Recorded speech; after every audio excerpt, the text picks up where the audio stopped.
Hey, hello, sacred friends. Welcome back. I am Lori Andress, and today we are going to talk about getting curious. I'm really excited about this topic for a couple of reasons. First, because I think this is just a really great way to approach life with curiosity.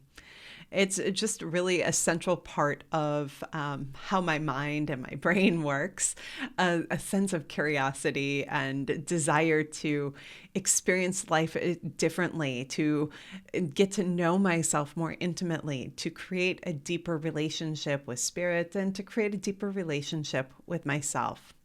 And I think curiosity has been a really great ally along the way. I love to ask questions of myself, questions of others, questions that open space for deeper contemplation, deeper reflection, and inner exploration.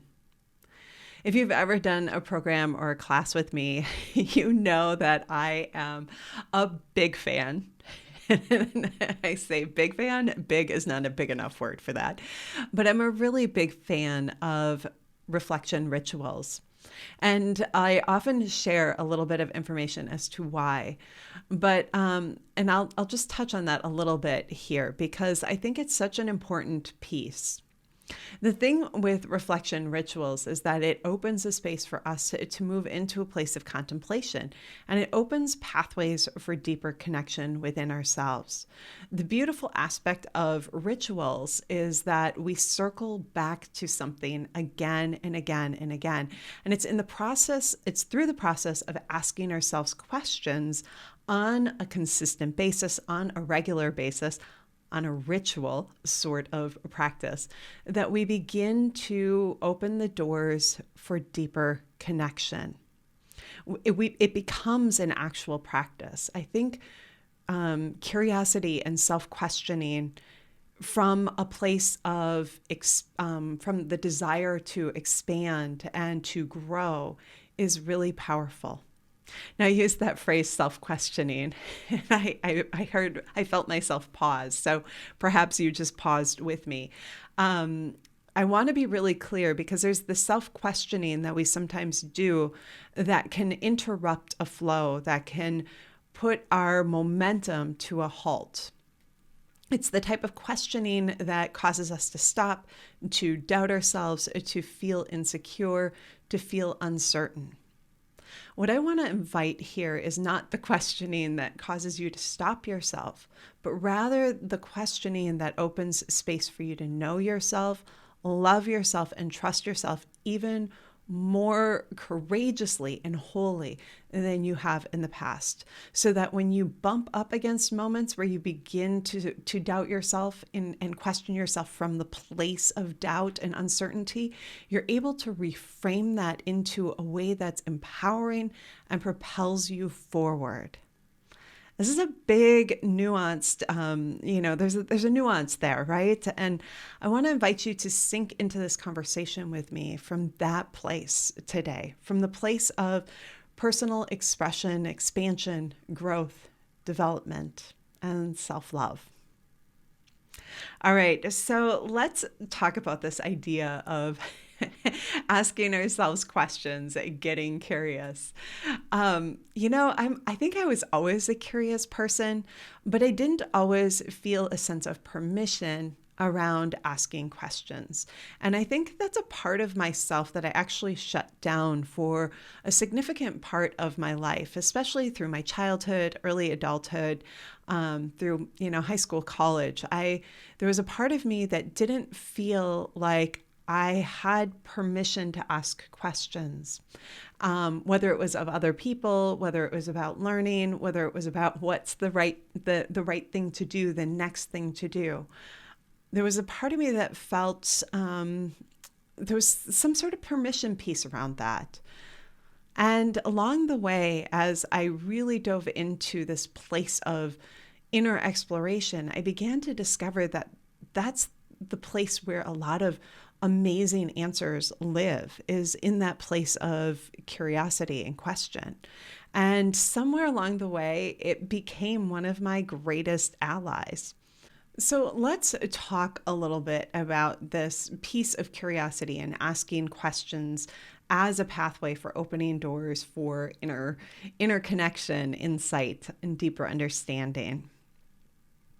This really is something that is developed over time.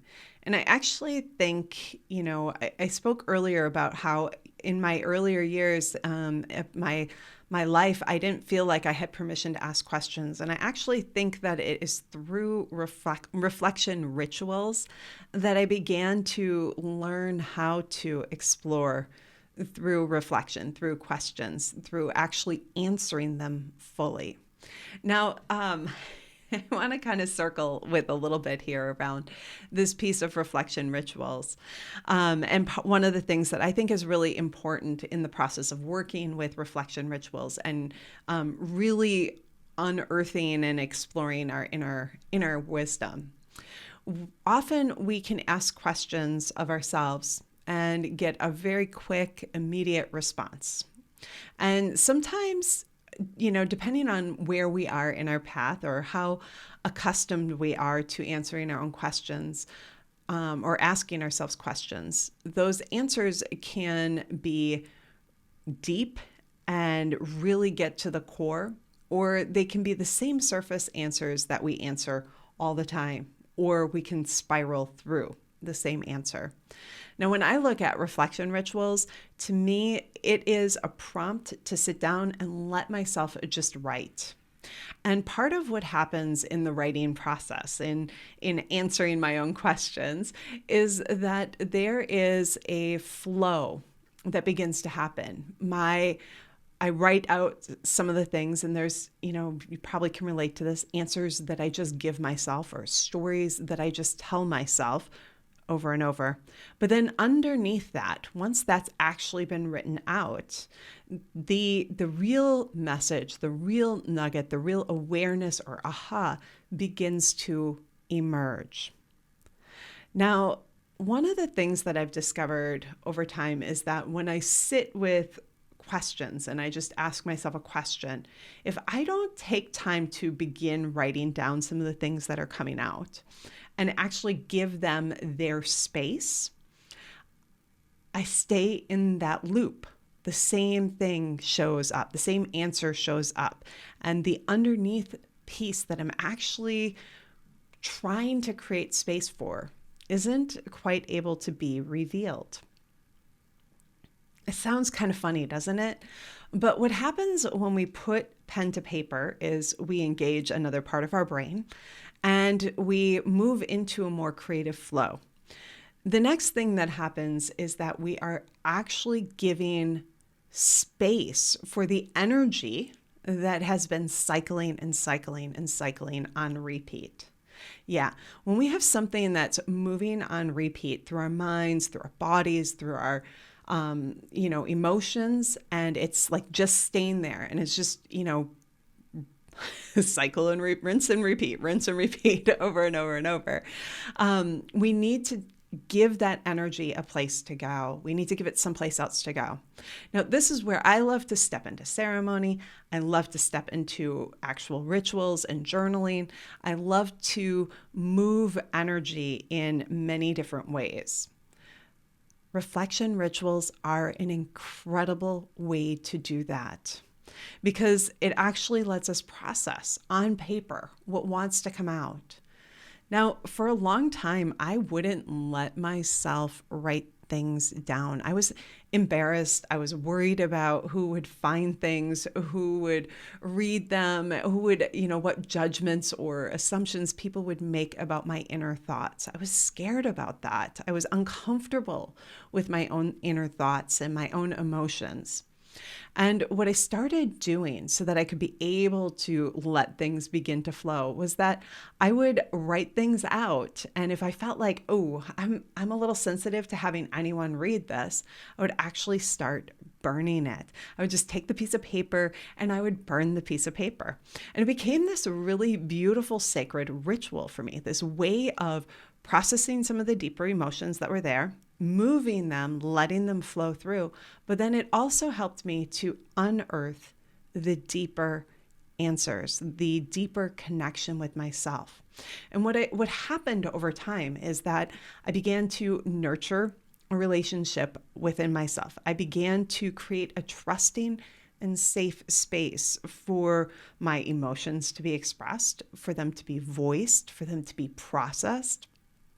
And I began to really create time where I was showing up for connection. Now, I always talk about spirituality and connection with ourselves as showing up. I like to relate it to having a really great friendship or a partner in our life. If we want to have a relationship with another person, we show up, right? We schedule time, we get together, we have conversations, we allow ourselves to gently and in loving, natural ways reveal a deeper and deeper connection. We need to do the same thing when we're trying to connect with spirit, or we're trying to unearth and connect with ourselves and really call forward our own inner wisdom, call forward the messages that want to come forward in our daily lives, the ways that we're ready to get to know ourselves more clearly, more lovingly. Okay, so little tangent there. But this is to me, getting curious is one of the practices that I think has opened up a lot of space. And I want to invite you to get curious about how you can be more curious in your own life, how you can ask yourself questions in ways that create a path of empowerment that help to propel you forward through deeper connection. So the first thing, I kind of made a little list here about, how to do this and, what to do. And the first thing really is about kind of recognizing those moments when we're stuck in a little spin, when we're bumping up against something, when we're feeling challenged, when our emotions are taking over and they're taking the lead, when we are meeting the same pattern once again, when we're in a conflict and we're not sure how to navigate through. The opportunity is to reframe from the place of being really hard on ourselves or being in a place of, judgment of any sort, and to just step back from the situation and recognize, here I am yet again. What can I do differently? To ask ourselves just that, what can I do differently? And let me just say that if you had the awareness to just step back and say, what can I do differently? You already did something different. You're already asking a question that's creating space for a new answer. And that's really what happens. We get curious, we let ourselves stop, we let ourselves pause, be present, and get curious. Get curious. And usually from there, I find that more questions begin to unfold for me. That's where I begin to have this kind of deeper dive of what's going on. The next thing is to ask questions. Now, I like to actually write them down and let myself journal. I talked about the reflection ritual process before.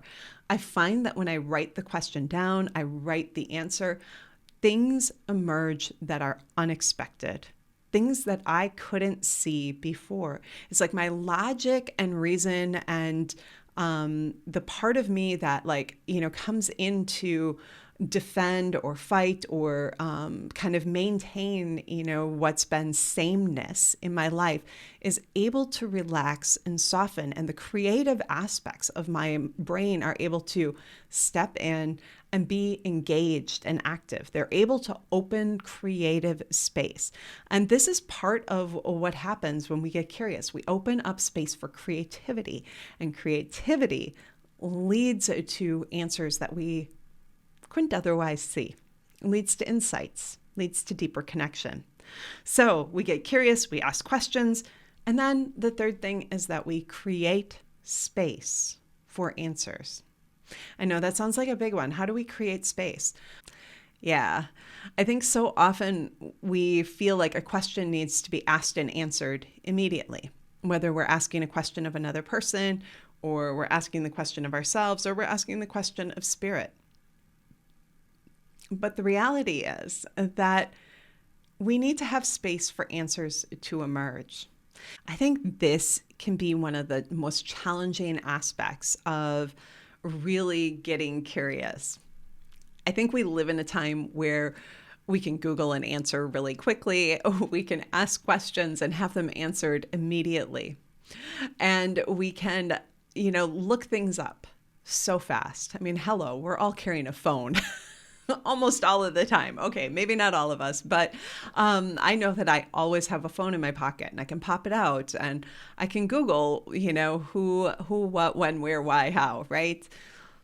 But when we're connecting in with things that are more meaningful to each of us, like what's my next right step? What action do I want to take next? Is this invitation or opportunity really aligned for me?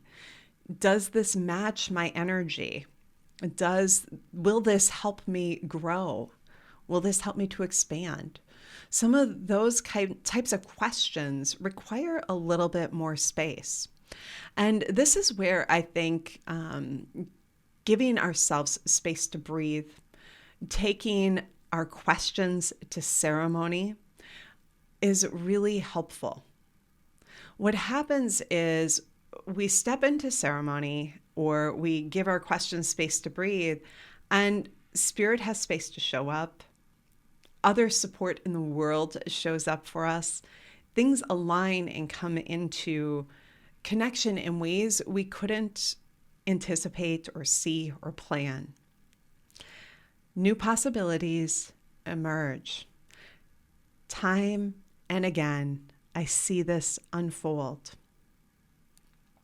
And I think this is really my invitation for you today in this episode, is to let yourself get curious, to ask questions of yourself, loving, expansive, empowering questions that support you to grow and expand and experience your life in new and meaningful ways. And then to create space for spirit to show up, for insights to emerge, for answers to arrive in ways that awe and inspire you. When it comes to some of the bigger questions that many of us are asking in our lives, we need space.